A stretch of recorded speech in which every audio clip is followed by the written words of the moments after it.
mereka malah bawa jasadnya Herlina ini ke seorang dukun. Nah, pas di sana mereka ini minta ke Mbak Dukun buat dihidupin lagi anaknya yang udah meninggal. Soalnya katanya mereka mau komunikasi lagi. Dan betapa kagetnya mereka lihat di situ ada sosok kuntilanak yang berlumuran darah dan ketawa cekikian.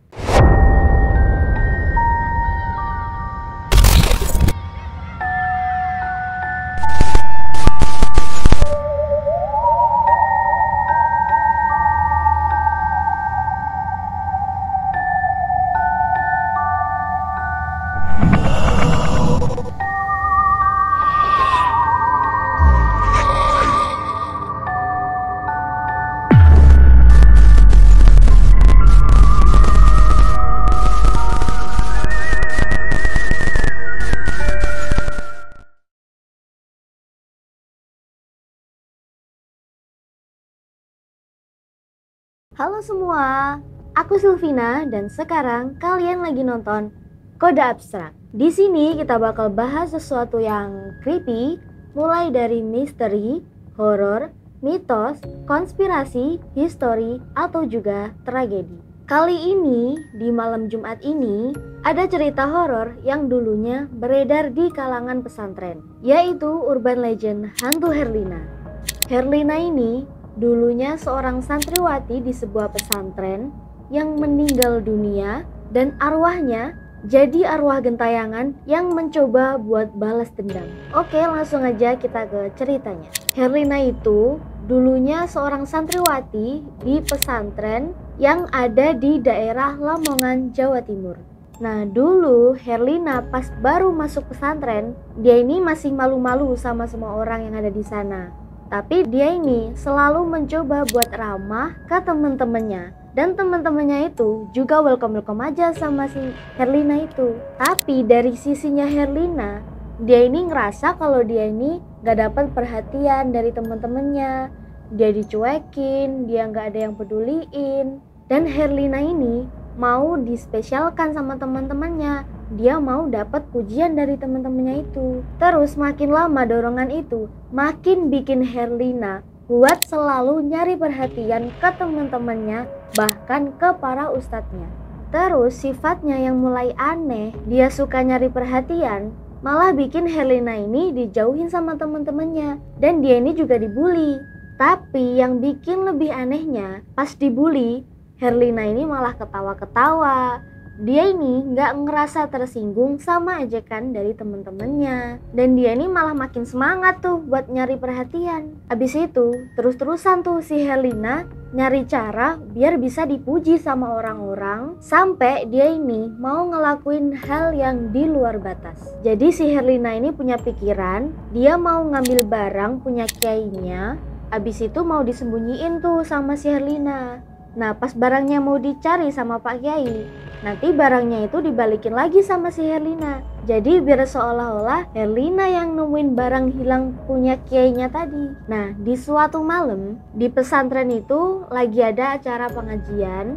Jadi semua santri bahkan semua ustadznya itu berkumpul buat ikut di acara itu. Si Herlina yang udah punya niatan buat ngambil barang tadi, dia nyelinap tuh masuk ke salah satu kamar kiainya dan ngambil cincin akik berharga milik kiainya. Tapi alih-alih dia ini bakalan berhasil kayak yang dipikirannya Herlina tadi, terus dia bakal dapat pujian atau dapat perhatian, pas lagi ngelakuin aksinya, Herlina ini malah ketahuan sama salah satu santri yang lagi lewat di kamar kiainya itu.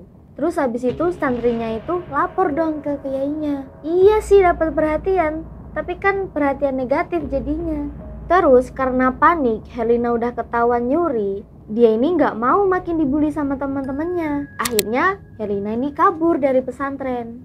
Pas dia baru kabur dari pesantren, gak jauh nih dari pesantrennya nih, kan si Herlina ini panik, dia takut ketahuan, dia takut dikejar sama orang pesantren, dia lari tuh. Terus pas lari, mungkin dia nggak lihat keadaan sekitar, apesnya dia malah ketabrak sama mobil dan meninggal di tempat. Tapi kabar soal Herlina yang kabur ternyata dari pihak pesantren nggak ada yang tahu. Orang tuanya Herlina sangat terpukul soal itu. Bahkan mereka nggak terima sama kepergian anaknya, dan orang tuanya Herlina ini punya pikiran kalau pihak pesantren yang nyebabin anaknya ini kabur dari pesantren terus mengalami kecelakaan bahkan sampai meninggal. Jadi orang tuanya Herlina mau balas dendam ke pihak pesantren. Akhirnya keluarganya Herlina ini datang ke pesantren, tapi mereka ini nggak ngasih tahu kalau Herlina ini udah meninggal. Jadi pas itu orang-orang pesantren taunya Herlina ini cuma kabur gitu aja.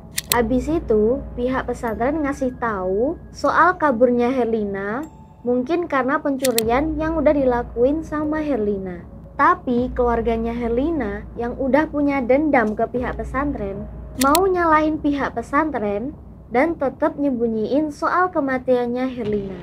Dan orang tuanya ini cuma bilang, "Iya Pak, Herlinanya belum pulang. Nanti kalau udah pulang bakal kami bujuk buat balik ke pesantren." Nah, kok bisa tuh orang tuanya Herlina bilang gitu? Padahal kan posisinya Herlina ini udah meninggal dunia. Abis itu, orang tuanya Herlina malah ngelakuin hal yang di luar Nurul. Karena mereka nggak terima sama kematian anaknya, mereka malah bawa jasadnya Herlina ini ke seorang dukun. Nah, pas di sana mereka ini minta ke Mbak Dukun buat dihidupin lagi anaknya yang udah meninggal. Soalnya katanya mereka mau komunikasi lagi.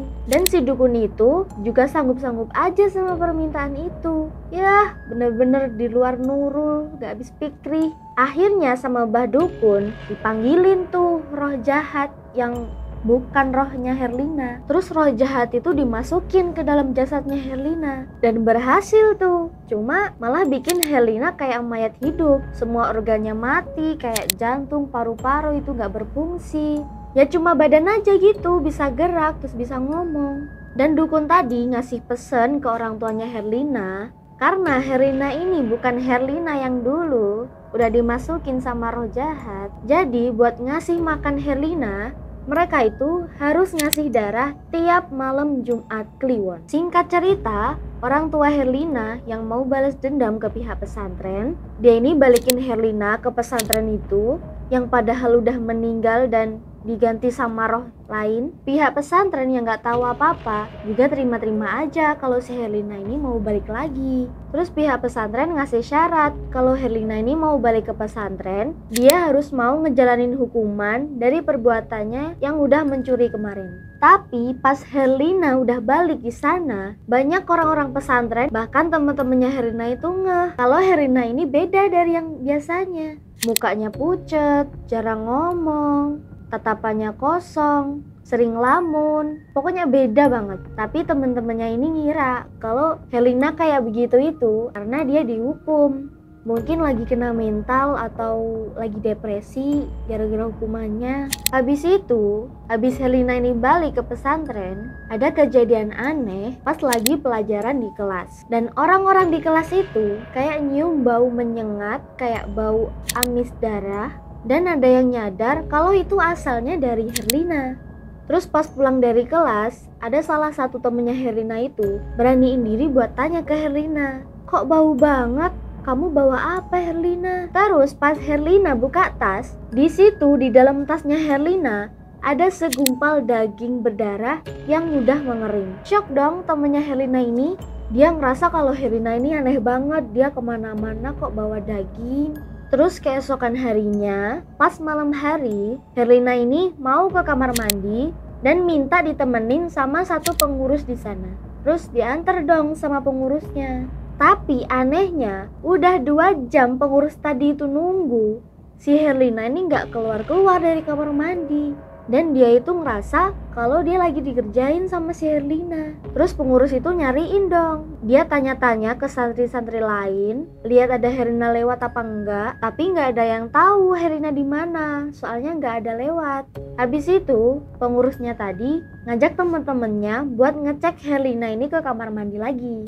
Terus dibuka tuh kamar mandi tempat Herlina masuk tadi. Dan betapa kagetnya mereka lihat di situ ada sosok kuntilanak yang berlumuran darah dan ketawa cekikian. langsung pada lari tuh, pada ketakutan.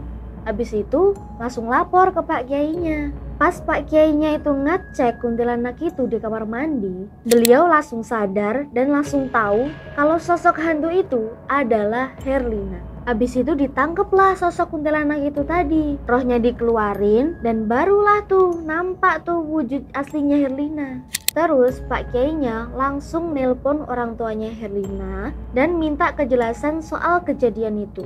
Nah saat itu Pak Kiai itu nyoba buat ngebongkar semua kebenaran.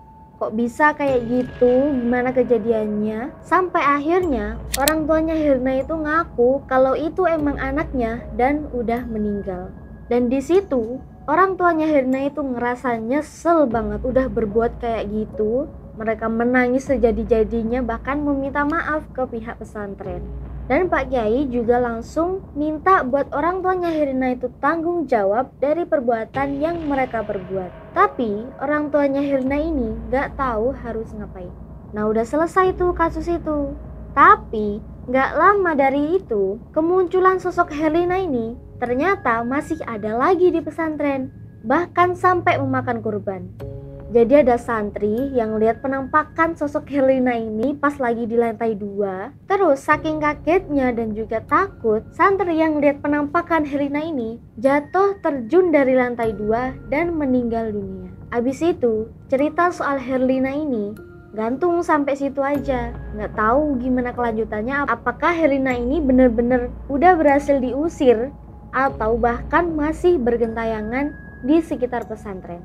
Oke semua, jadi gitu dulu aja cerita kita di malam hari ini. Makasih buat kalian yang udah stay terus. Jangan lupa like, komen, dan juga subscribe. Pantengin terus channel kita tiap malam Jumat dan Selasa malam. Sampai jumpa di Kode Abstrak selanjutnya.